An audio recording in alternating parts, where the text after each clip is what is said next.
As a nation, we are never stronger than when tested. Get out of the way! Our government will remain united and strong.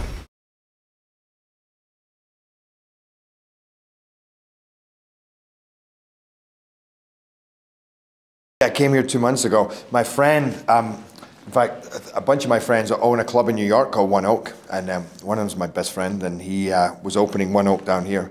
So I'd never been to Mexico City, and I got to tell you, there's about 5 times I was supposed to come down, and something always came up.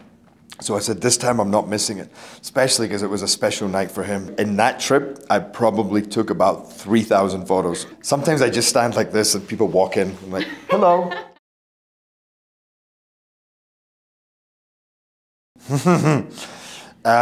There's nothing on my calendar for that right now, but I wouldn't be averse to it. I mean, I had such an amazing time making The Phantom. It was one of the most special moments in my life. I love wearing a kilt, but you know, every time it's a disaster. I wore one at my sister's wedding, and I was about to do the first reading. It was a Catholic ceremony, and everybody's sitting facing me, and I'm like this. And my mom's looking at me, and she says, she's going. And I think she's telling me to pray, so I go. And then she's like, and then I realize that the whole congregation are looking up my kilt. So I go like this, and I go.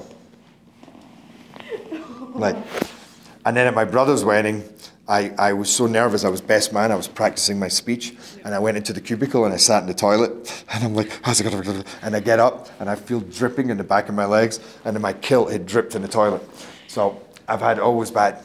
The toilet was fresh, by the way, but then I'm there at the hand dryer, and people are coming into the toilet, and I'm blow drying my kilt just as I go on and do the best man speech. So I'm not good with kilts. I think we're dealing with people that aren't really, in terms of the way we think, very rational. But where it's going right now, and it's hard to tell because it's such a black hole over there, but it makes no sense, you know, because any move would be suicide. But it's a scary thought, though, that they're developing this, you know, these nuclear warheads. God, it's a scary world we live in. You know, that's something that we touch on in this movie. You know, the White House could easily be described as the most protected building on Earth. But as we've seen recently, a lot of buildings that we would have thought were very well protected are not necessarily. So it's definitely an idea that you can examine and then take it to another level and fictionalize it and see, you know, where that could go. A hell of a lot more than that, sir.